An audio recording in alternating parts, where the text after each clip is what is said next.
Hello dear students, welcome to Infinity Physics. बच्चों, हम optics and laser का topic कर रहे हैं। लेक्चर नंबर 4 आज हम करने वाले हैं, which is about interference of light. के अंदर हम करेंगे कि how to obtain coherent sources of light. देखिए, लास्ट लेक्चर्स में हमने इंटरफेरेंस ऑफ लाइट की थ्योरी को डेवलप किया था। हमने ये देखा कि रिजल्टेंट इंटेंसिटी का एक्सप्रेशन क्या है, कैसे ड्राइव करना है, रिजल्टेंट एम्पलीट्यूड का एक्सप्रेशन क्या है, और वो सब कुछ phase difference between two sources की जो लाइट वेव्स हैं फाई, उसके ऊपर डिपेंड करता है। तो फाई के हिसाब से हमें पता चलेगा कि किसी पॉइंट पर कंस्ट्रक्टिव या डिस्ट्रक्टिव इंटरफेरेंस होगी। फिर हमने फाई को in terms of path difference delta भी चेंज किया। आफ्टर दैट हमने YDSC को डिटेल में स्टडी करा। हमने थ्योरी डेवलप करी, बीटा का एक्सप्रेशन निकाला। हमने ये देखा कि भाई किस तरह से स्क्रीन के ऊपर हमें कहाँ कहाँ पे ब्राइट फ्रिंजेस और कहाँ कहाँ पे डार्क फ्रिंजेस मिलेंगी।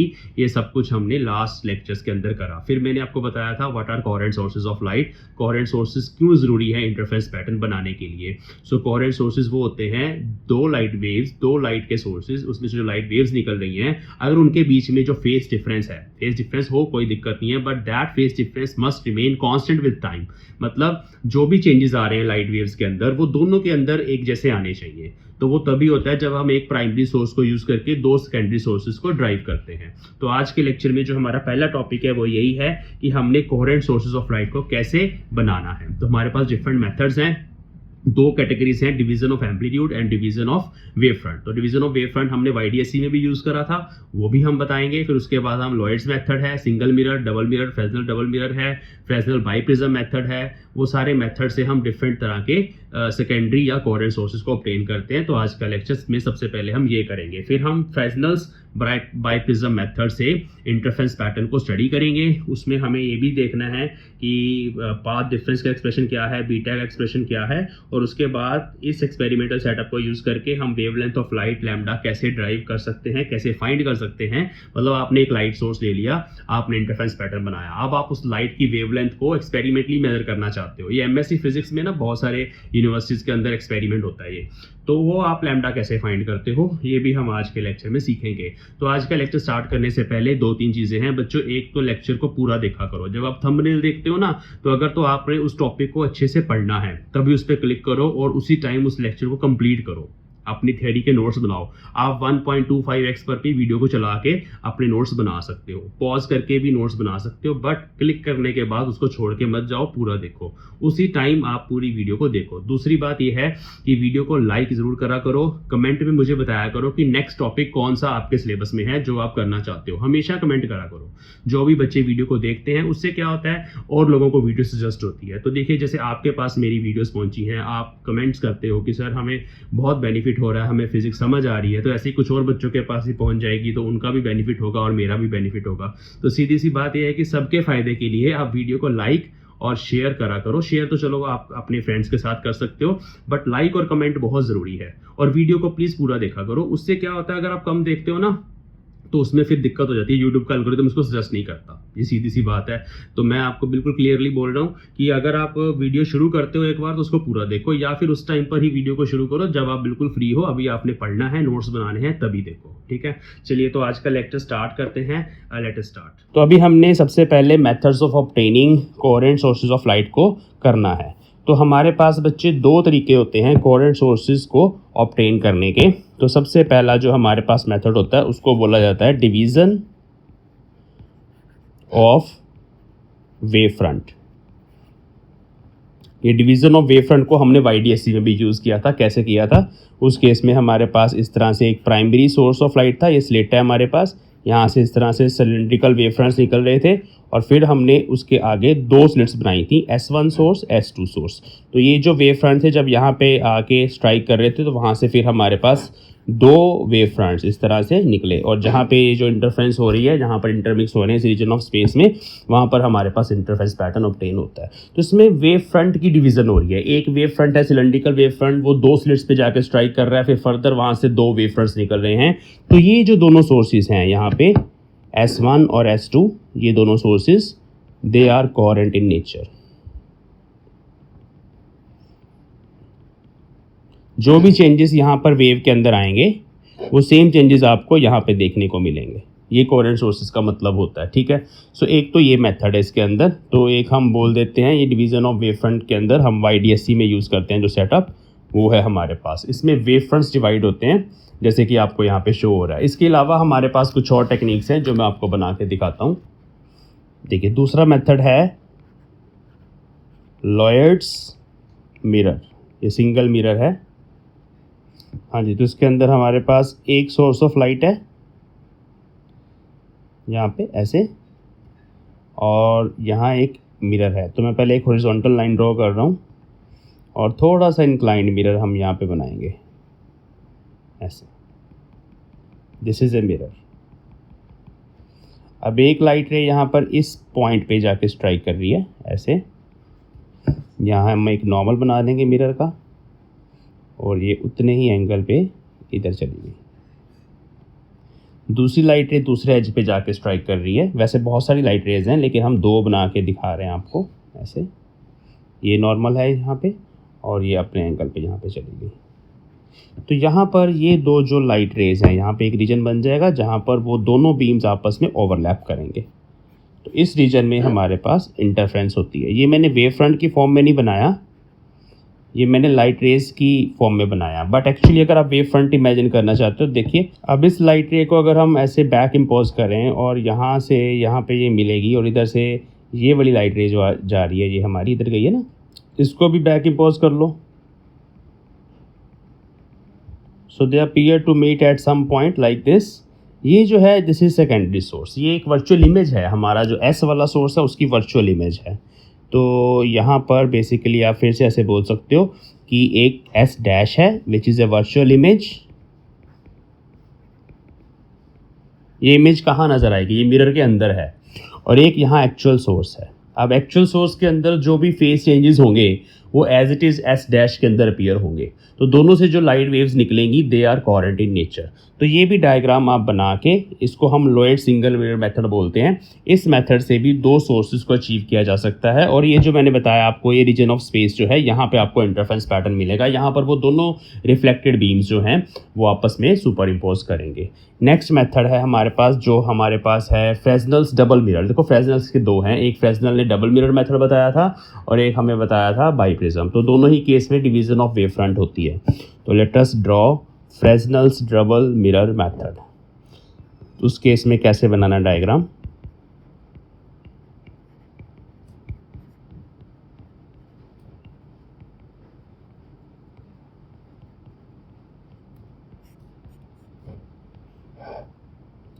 हाँ जी, तो अभी आपको स्क्रीन पे शो हो रहा है फ्रेस्नेल डबल मिरर मेथड का ये जो एक्सपेरिमेंटल सेटअप है।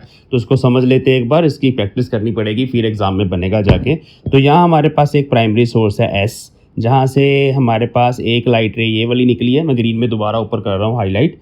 तो ये किसी पॉइंट पे स्ट्राइक करी मिरर M1 के ऊपर। तो फिर से वैसे ही angle I equal to angle R के अकॉर्डिंग ये रे हमारी किसी डायरेक्शन में रिफ्लेक्ट हो जाएगी। अब ये हमारे पास एक रे है, रे 1 बोल देते हैं इसको। अब जो दूसरी रे यहाँ से निकली है वो इस एज पे जाके, जहाँ से दोनों मिरर ऐसे इंक्लाइंड है, वहाँ पे जाके स्ट्राइक कर रही है। अब वहाँ पे दोनों मिरर एक दूसरे के पास पास हैं। तो लाइट रे एक ही है, लेकिन ये पहले फर्स्ट रे गई है, मान लो M1 के ऊपर जाके स्ट्राइक करी है। M1 ये है हमारा, ठीक है, इसके ऊपर जाके स्ट्राइक करिए। तो वो उसके अकॉर्डिंग जो angle I equal to angle R बनेगा, उसके अकॉर्डिंग वो किसी डायरेक्शन में जाएगी। तो वो ये है सेकंड रे, ठीक है।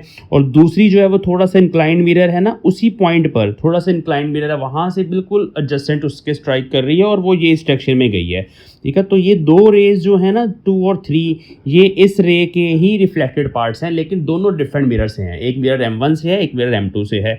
और थर्ड रे हमारी ये है, ठीक है। ये एक रे है जो यहाँ पे जाके स्ट्राइक करी है, और ये अपने आप M2 से रिफ्लेक्ट होकर किसी डायरेक्शन में चली गई है। अब जब आप इस तरह से एक रे लेके आएंगे, फिर उसको रिफ्लेक्ट करवा देंगे, फिर दूसरी रे लेके आएंगे, उसको रिफ्लेक्ट, ऐसे फिर इनको करना होता है बैक इम्पोज। क्योंकि जो उसकी इमेजेस है ना, इन दोनों जो एस की दो इमेजेस बनेगी, वो बनेगी मिरर के अंदर। तो जहाँ पर ये रिफ्लेक्टेड रेज आपस में जाके एक दूसरे के साथ मीट करती हैं, जैसे 1 वाली रे को मैंने ऐसे बैक इम्पोज किया, एरो देखते जाओ, और 2 वाली रे को भी मैंने ऐसे बैक इम्पोज किया, वो कहीं ना कहीं जाके मीट होगी, वहाँ पर इमेज है, virtual image of source S. ऐसे ही यहाँ पर 3 वाली रे को भी हमने ऐसे बैक इम्पोज किया, और 4 वाली रे को भी ऐसे ही बैक इम्पोज किया, वो कहीं ना कहीं जाके मिल गई आपस में, वो सेकंड इमेज है, वर्चुअल इमेज S2। तो एक हमारे पास प्राइमरी सोर्स है, वहाँ से फिर 2 सेकेंडरी सोर्सेस हमने बनाए हैं जो कि वर्चुअल इमेजेस हैं हमारे पास रियल सोर्स की। तो ये भी डिवीजन ऑफ वेव फ्रंट है। तो जब भी हम वर्चुअल इमेजेस यूज़ करते हैं किसी एक सोर्स की, दो इमेजेस हमने बना दी with the help of reflection of light, तो वो हमारे पास डिवीज़न ऑफ वेव फ्रंट की कैटेगरी में आएगा। अब हमारे पास जो आज का टॉपिक है उस केस में फ्रेस्नेल्स बाय प्रिज्म है, वो अभी हम उसका सेटअप देखेंगे, फिर उसके बाद हम इसकी थियरी पे चलेंगे। तो फ्रेस्नेल्स बाय प्रिज्म कैसे काम करता है उसका डायग्राम देखिए। इस तरह का एक प्रिज्म होता है हमारे पास, जिसमें ये वाला जो एंगल है it is angle of prism and it is very very large, around 179 degree. इसके बिल्कुल सामने यहाँ पर हमारे पास एक सोर्स ऑफ लाइट है। अब ये एक्चुअली दो प्रिज्म्स को मिला के बना है, ठीक है। ये दो प्रिज्म्स हमने राइट एंगल प्रिज्म लिए हैं, तो एक ऊपर वाला पार्ट है, एक नीचे वाला पार्ट है, इन दोनों को आपस में जोड़ा गया है, इसी वजह से इसको फ्रेस्नेल्स बाय प्रिज्म बोला जाता है। अब यहाँ से हमारे पास लाइट रेज बहुत सारी निकलेंगी, लेकिन मैं कुछ बना के दिखा रहा हूँ आपको किस तरह से हमारे पास रिफ्रैक्शन होती है। तो एक लाइट रे जैसे इस पॉइंट पे स्ट्राइक करी and it will bend to some extent, और क्योंकि यहाँ पर रिफ्रैक्शन ऑफ लाइट हो रहा है, light is going from rare to denser medium, it will bend towards normal, और इस तरह से बेंड करके ऐसे किसी डायरेक्शन में चली जाएगी।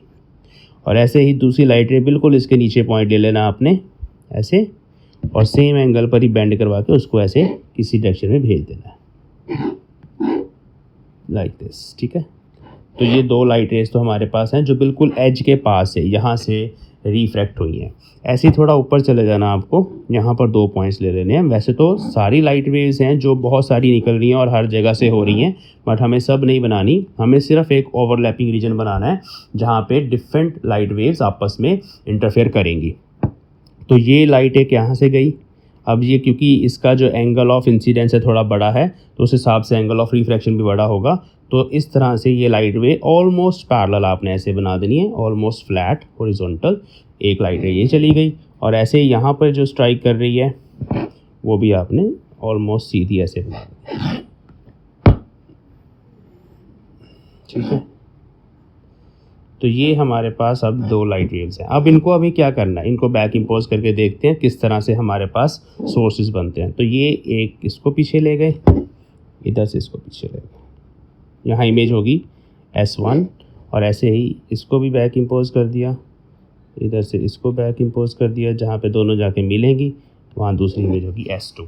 तो यहाँ पर जो बंदा देखेगा उसको ये S सोर्स की बजाय, क्योंकि वो तो बिल्कुल एज पे पड़ा हुआ है, ठीक है, S की बजाय ये दो सोर्सेज प्रिज्म के अंदर लाइट के दो सोर्सेज नज़र आएंगे। तो ये सेकेंडरी सोर्सेज हैं यहाँ पे, विच आर वर्चुअल इमेजेस।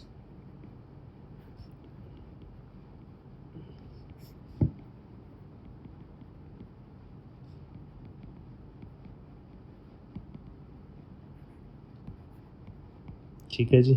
और यहाँ पे ये जो स्पेस है, यहाँ पे ये दोनों लाइट रेज आपस में इंटरफेयर करेंगी and you will get interference pattern है, जिसकी थ्योरी अभी हम डेवलप करते हैं, ठीक है। तो ये डायग्राम्स की बच्चे प्रैक्टिस करनी पड़ेगी, इसमें और कुछ नहीं किया जा सकता, डायग्राम्स को अच्छे से प्रैक्टिस करना है। ये वाला एंगल 30 मिनट का होता है, ये भी 30 मिनट का होता है, क्योंकि ये 179 डिग्री है, बहुत बड़ा एंगल होता है, तो ये आपको ध्यान में रखना है। ओके, तो डिवीज़न ऑफ वेव फ्रंट, इसके अंदर YDSC है, लॉयड्स, सिंगल मिरर और फ्रेस्नेल्स डबल मिरर,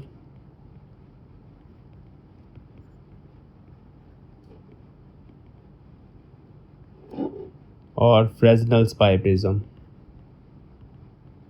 मेथड्स हैं, ठीक है। डिवीज़न ऑफ एम्पलीट्यूड, देखो डिवीज़न ऑफ एम्पलीट्यूड में बच्चे रिफ्रैक्शन ऑफ लाइट हमारे पास इन्वॉल्व होती है, जिसमें थिन फिल्म्स आएंगी, हम आगे जाके स्टडी करेंगे। थिन फिल्म्स की हेल्प से या थिन फिल्म्स के अंदर भी इंटरफेरेंस होती है। जैसे आप पानी के ऊपर थोड़ा सा ऑयल डाल दो, जब वाइट लाइट वहाँ पे ऑयल के ऊपर, ऑयल की एक लेयर बन जाएगी, ऑयल मिक्स नहीं होता, इमिसिबल लिक्विड है वाटर के साथ, तो वहाँ पर जो लेयर बन जाती है, तो वहाँ पे जब वाइट लाइट स्ट्राइक करती है तो आपको कलर्स नज़र आते हैं, वो इंटरफेरेंस पैटर्न ही होता है। तो थिन फिल्म्स के अंदर ऐसे होता है। एक हमारे पास माइकलसन इंटरफेरोमीटर है, वो हम पढ़ेंगे आगे जाके, और एक न्यूटन रिंग एक्सपेरिमेंट है। सिलेबस देखेंगे हम, सिलेबस में कौन कौन से हैं वही करेंगे, लेकिन अभी आपको बता रहा हूँ कि ये सब उसके अंदर आ जाएंगे, डिवीज़न ऑफ एम्पलीट्यूड के अंदर। इसमें रिफ्रैक्शन ऑफ लाइट भी इन्वॉल्व होता है।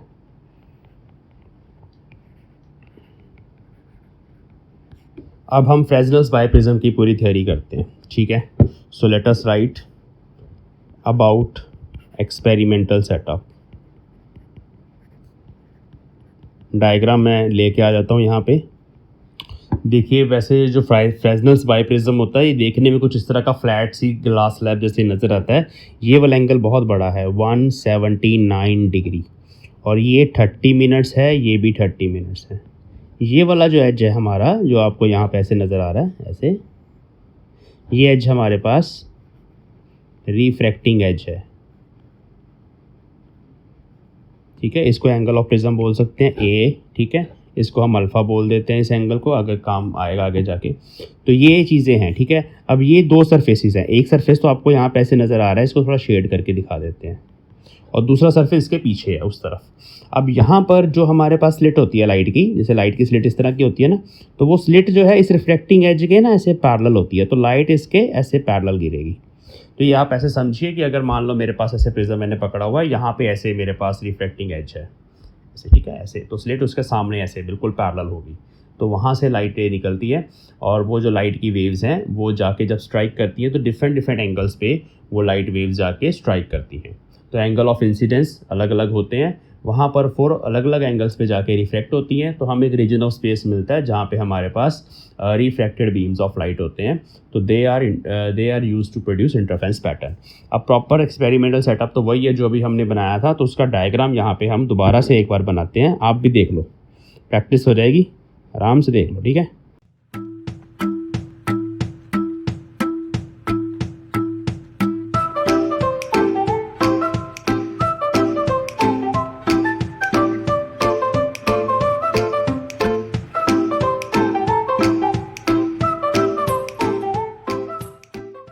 So this is the region of overlapping of two light waves or beams which are refracted from the prism. So यहाँ पे हमारे पास इंटरफेरेंस पैटर्न B से लेके C तक हमारे पास इंटरफेरेंस पैटर्न बनेगा। अब हमें इंटरफेरेंस पैटर्न की थ्योरी को डेवलप करना है। वो थ्योरी ये है कि हमें पाथ डिफरेंस का एक्सप्रेशन निकालना है। तो उसके लिए आप ये कुछ चीज़ें ध्यान में रखेंगे कि ये जो डिस्टेंस बिटवीन टू सोर्सेज है, जैसे हमने YDSC में लिया था, दैट इज़ स्मॉल d, और distance of two sources from the screen यहाँ ऊपर बना देते हैं, S1 से लेके स्क्रीन तक का ये जो डिस्टेंस है ये कैपिटल D है, और जो लाइट की हम वेवलेंथ यूज़ कर रहे हैं वो हमारे पास लैम्डा है। तो इसका जो जियोमेट्रिक डायग्राम है, ये एक्सपेरिमेंटल सेटअप है। अभी जो हमें डायग्राम बना के वहाँ से बीटा का एक्सप्रेशन निकालना नेक्स्ट शीट पे बनाएंगे। So we have two sources S1 and S2. They are separated by a small distance d. There is a distance capital D between the two sources and the screen. ये हमारी screen है। इस screen के ऊपर इन दोनों sources के mid से, यहाँ से मिड पॉइंट से मैंने एक डॉटेड लाइन लगाई।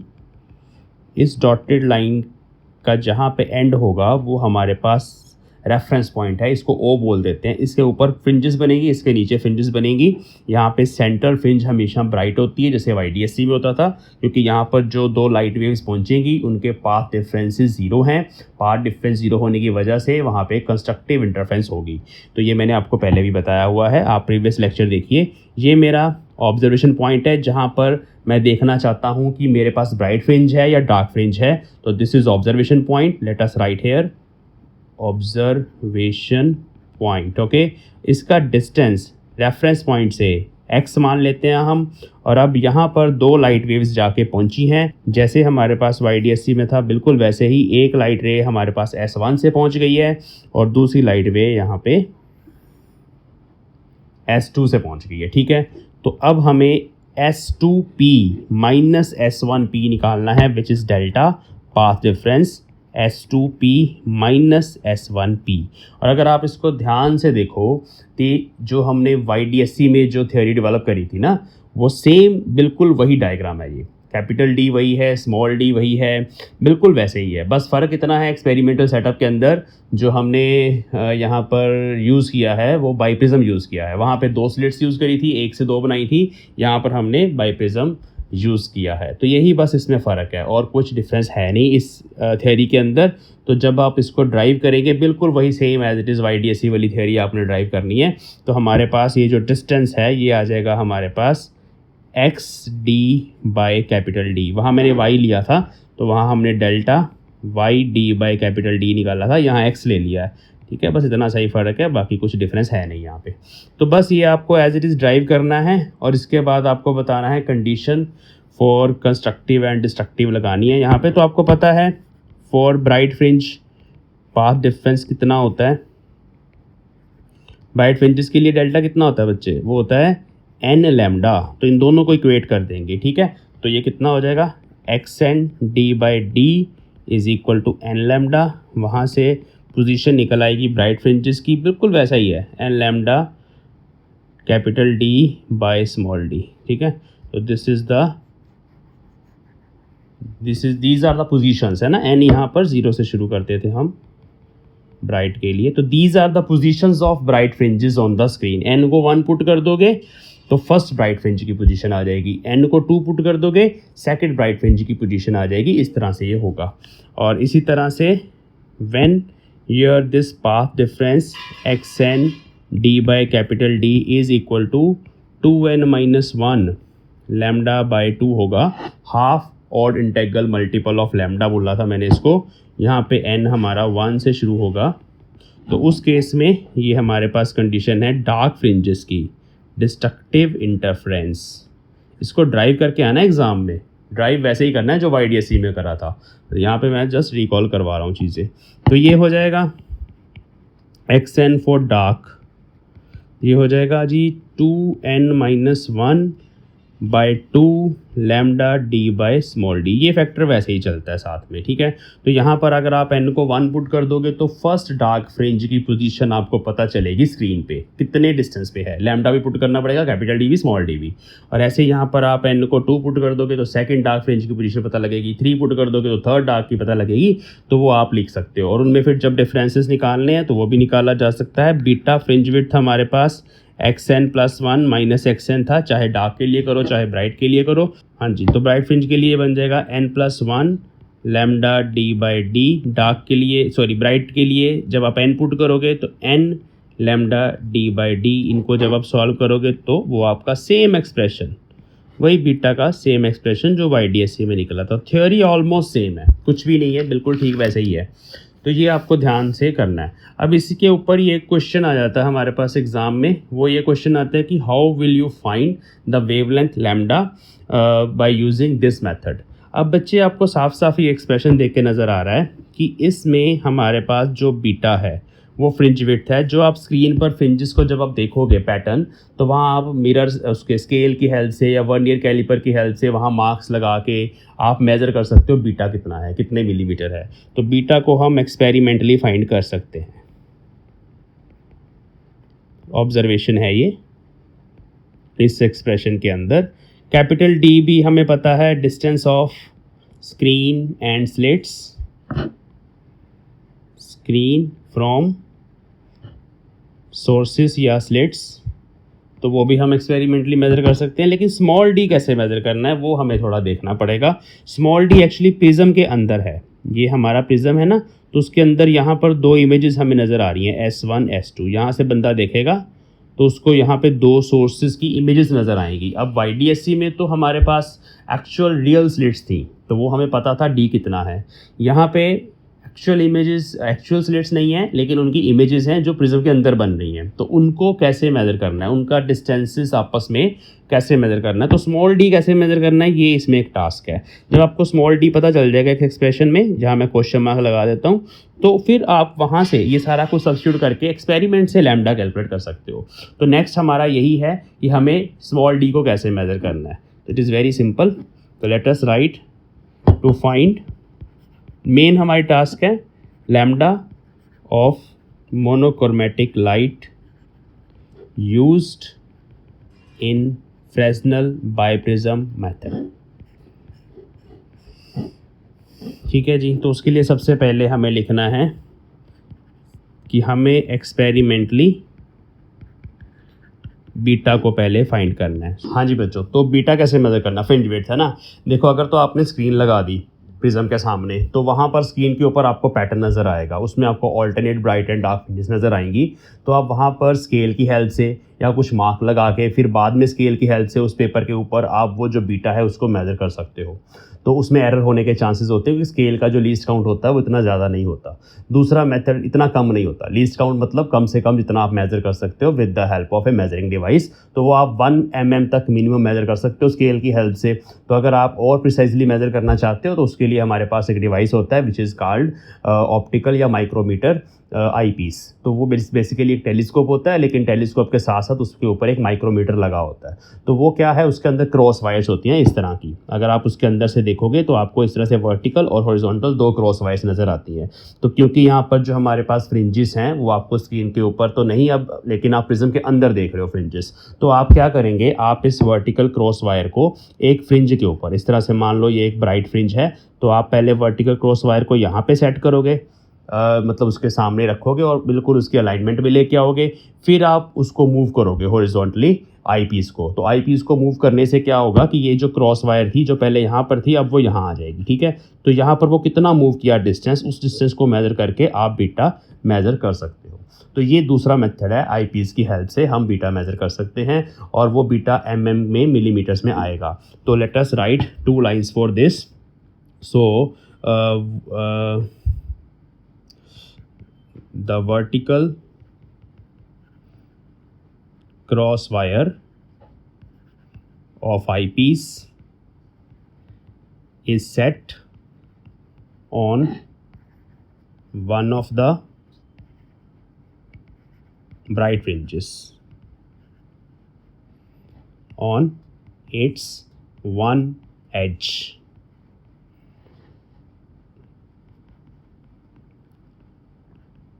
The reading is taken by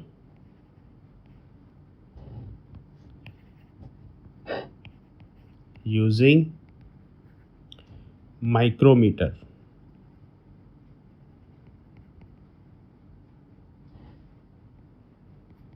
Then eyepiece is moved laterally मतलब हॉरिजॉन्टली, जैसे मैंने अभी आपको बताया।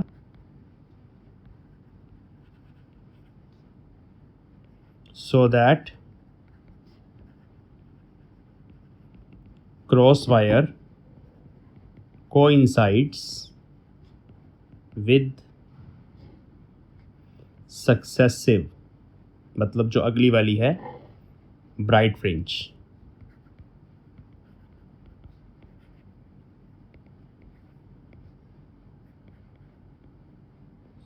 ठीक है। So the difference of readings gives beta. तो ऐसे आप बीटा एक्सपेरिमेंटली मेजर करते हो। नेक्स्ट है हमारे पास how to measure capital D. Capital D क्या है, distance between 2 sources and the screen या आई पीस। तो उसके लिए हमारे पास एक ऑप्टिकल बेंच होता है, उसके ऊपर मार्क्स लगे होते हैं, सारा कुछ ऑप्टिकल बेंच के ऊपर माउंटेड है, ठीक है हमारे पास। तो ये बिल्कुल सिंपल है कि by using scale on optical bench D can be measured very easily. ठीक है, ये तो बहुत आसान है, लेकिन इसमें लीस्ट काउंट एरर यहाँ पर भी है, वहाँ मिलीमीटर में होगा, तो कोई बात नहीं, वो ध्यान रखना। एक मार्कर उसके बिल्कुल सेंटर पे होता है, मतलब जैसे ये ऑप्टिकल बेंच होता है, अगर आपने देखा हो लैब के ऊपर कुछ इस तरह का होता है, लैब के अंदर होते हैं, वहाँ पे जब आप कोई चीज़ ऐसे सेट करते हो ना, तो वो इस तरह से उसकी ना ब्रॉड वो होती है, लेकिन यहाँ मार्कर सा लगा होता है, तो आपने वो मार्कर देखना है 0 पे। फिर आपने इसके ऊपर ऐसे माउंटेड है, मान लो बाई प्रिज्म हमारा जस्ट मैं ना आपको समझाने के लिए थोड़ा सा बना रहा हूँ, आपको एग्ज़ाम में नहीं बनाना है इसको। तो जब आप इस पूरी की पूरी ये जो प्लेट होती है, मेटल की प्लेट होती है, उसके ऊपर माउंट होता है प्रिज्म। जब आप इसको मूव करते हो, कहीं और पे लेके जाते हो, तो वो पूरी की पूरी प्लेट ऐसे आगे मूव करती है। तो आपने इस 0 मार्क का ध्यान रखना है जो सेंटर में लगा होता है। तो हमेशा इस सेंटर टू सेंटर आपने मेज़र करना है, कुछ भी है। अगर स्क्रीन यहाँ पे लगाई है तो उस स्क्रीन के सेंटर से लेके इसके सेंटर तक का डिस्टेंस कैपिटल D होगा, इस बात का ध्यान रखना है। नेक्स्ट है हमारे पास how to measure small D. Small D is a distance between two sources. वो नेक्स्ट शीट पे करेंगे। ये टेक्निक अच्छे से आपको एग्ज़ाम में लिख के आनी है, क्योंकि ये एक बहुत कॉमन सी टेक्निक है। अगर आप ऑप्टिक्स आपने +2 में अच्छे से पढ़ा है तो उसमें ये टेक्निक NCERT बुक में भी दी गई थी। अभी आपको याद आ जाएगी, रिकॉल कर लोगे अगर आपने अच्छे से पढ़ा हुआ है तो ध्यान से समझना इसमें क्या है। हम इसके लिए एक लेंस यूज़ करते हैं। तो पहले हम डायग्राम बना लेते हैं। वही हमारा जो है छोटा सा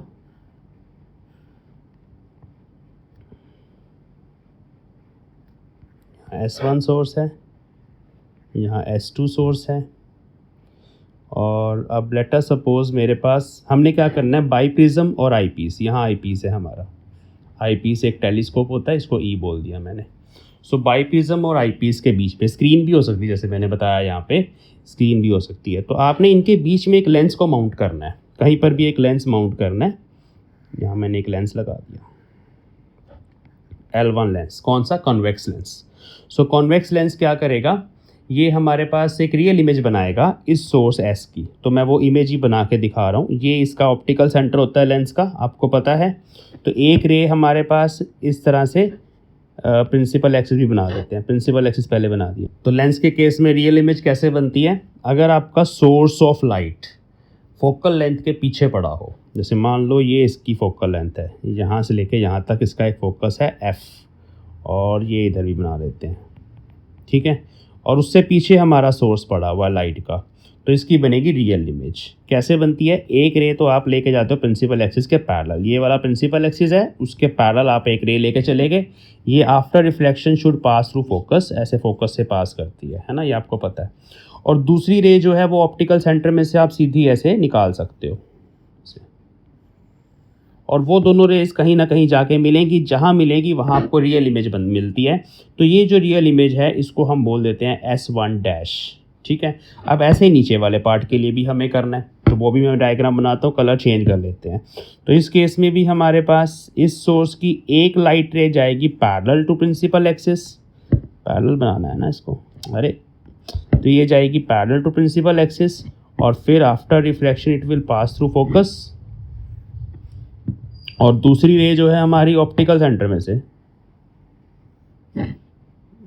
आई होप बन गया अच्छा है ना। तो ये हमारे पास S1 या S2 है, ठीक है। तो ये दो इमेजेस बनी है। अब इन दोनों इमेजेस को हम देख रहे हैं लेंस के अंदर with the help of eyepiece. थोड़ा आई पीस बड़ा बना देते हैं, just to explain, just to imagine के इसके अंदर ही है। वैसे ये काफ़ी स्मॉल डिस्टेंस होगा, तो ये डिस्टेंस हमने पहले मेज़र करना है। ये डिस्टेंस लेट अस सपोज हमने मेज़र कर लिया D1, ठीक है। एक्चुअल डिस्टेंस क्या है, D, लेकिन इन दोनों की जो रियल इमेजेस बनी हैं, इन दोनों सोर्सेज की, उनके बीच में, इमेजेस के बीच में जो डिस्टेंस है वो D1 है। अब ये D1 किसके कॉरस्पॉन्डिंग है, देखिए ध्यान से देखिए, यहाँ पर हमारा object distance let us suppose U है, और इमेज डिस्टेंस इस केस में हमारे पास V है, ठीक है। ये सिचुएशन है सारी। ये L1 हमने एक पोजीशन पे रखा और ये सिचुएशन बनी है।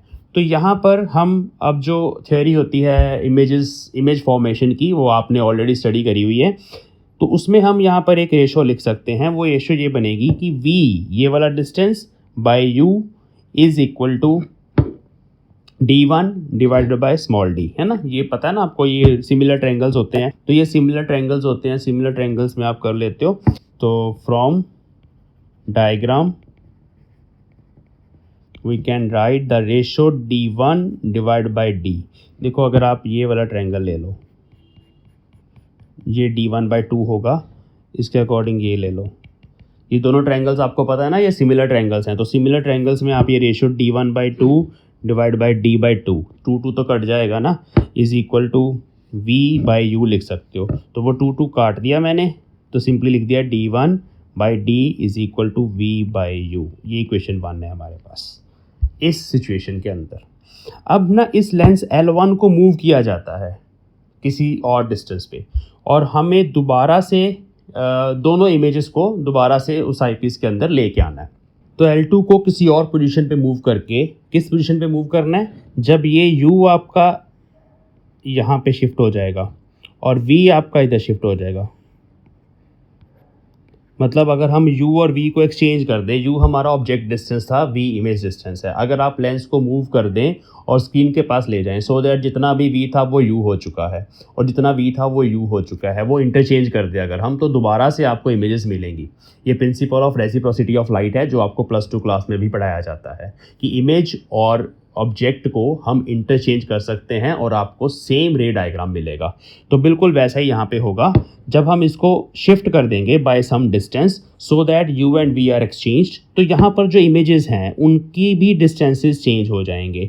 तो ये जो डिस्टेंस है, अभी इसको जब S2 डैश लिखा था, इसको S2 डबल डैश बोल देते हैं, इसको S1 डबल डैश, लेकिन उसके कॉरस्पॉन्डिंग मैंने येलो में यहाँ पे डिस्टेंस लिखा D2, तो ये D2 डिस्टेंस बन जाएगा। तो उस सिचुएशन में हमारे पास जो इक्वेशन बनेगी वो हम लिख सकते हैं D2/D is equal to U/V। ठीक है, ये सेकंड इक्वेशन है, लेकिन इसके पहले कि हम आगे बढ़े हम थोड़ा सा इसको लिख लेते हैं। So after getting the images, real word भी ऐड कर लो, of S1, S2 as images थी S1 dash, S2 dash single dash at position L1 of lens, we move the lens in such a way that U and V are interchanged and we will get another set of images